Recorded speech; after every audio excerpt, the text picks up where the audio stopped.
एक German company है जो ज्यादातर ऑटोमेशन के प्रोजेक्ट्स पर काम करती है।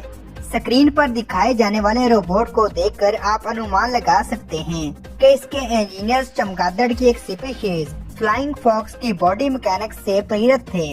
ये रोबोट उड़ते हुए और बैठे हुए पूरी तरह से चमगादड़ की मूवमेंट को कॉपी करता है। ये रोबोट चमगादड़ की तरह किसी शाखा से उल्टा लटक सकता है।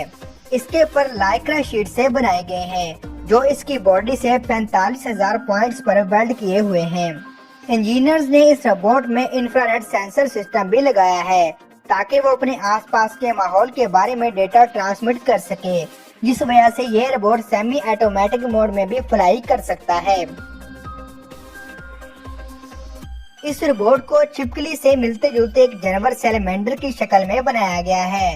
अगरचे ये शक्ल में छिपकली से मिलता जुलता है, लेकिन ये एम्फीबियन है जो खुश्की और पानी दोनों जगहों पर जिंदा रह सकते हैं। सैलमेंडर की तरह ये रोबोट खुश्की और पानी दोनों जगह मूव कर सकता है।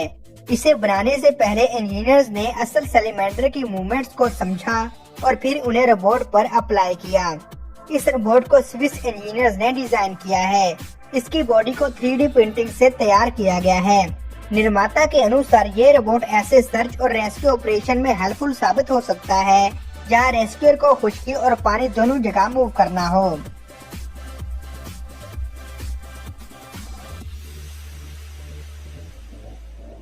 ये ड्रोन रोबोट पैराग्रेन फाल्कन की शक्ल में बनाया गया है जो उड़ने के लिए अपने परों को बिल्कुल एक फाल्कन की तरह हिलाता है।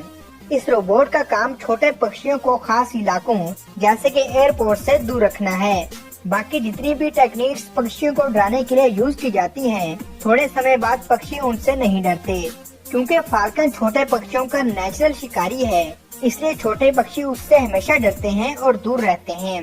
ये रोबोट ऑटोमेटिकली नहीं उड़ता बल्कि इसे रिमोट कंट्रोल से उड़ाया जाता है। इस रोबोट का वजन 750 ग्राम है और इसे कनेडियन कंपनी एरियम एनालिटिक्स ने बनाया है।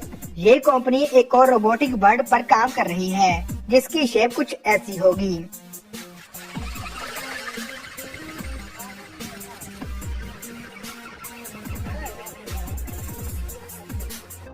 ये रोबोट्स न केवल देखने में तितलियों जैसे हैं, बल्कि इनका बिहेवियर भी तितलियों जैसा ही है।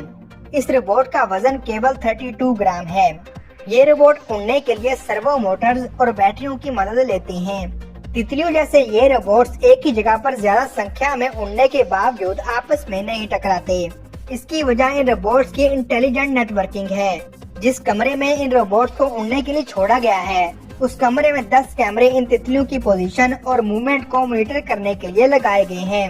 वो कैमरे डेटा को एक सेंट्रल मास्टर कंप्यूटर को ट्रांसमिट कर देते हैं जो इन सब तितलियों की मूवमेंट को कोऑर्डिनेट करता है। इस तरह तितलियां आपस में और दूसरी चीजों से टकराने से सुरक्षित रहती हैं।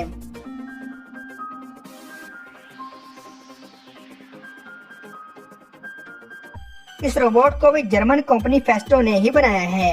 ये रोबोट मार्च 2018 में इंट्रोड्यूस किया गया। मकड़ी की शक्ल जैसा ये रोबोट असल मकड़ी से ज्यादा अट्रैक्टिव लगता है। ये रोबोट दो तरह से मूवमेंट कर सकता है। पहले तरीके में ये रोबोट अपनी 6 टांगों की मदद से किसी भी दिशा में चल सकता है। दूसरे तरीके में इसकी टांगे एक व्हील का रूप धार लेती हैं और ये रोल होकर और ज्यादा स्पीड से मूव करने लगता है। पहले तरीके से ये किसी भी तरह के सरफेस पर चल सकता है, लेकिन दूसरे तरीके में ये केवल स्मूथ सरफेसेस पर ही रोल कर सकता है।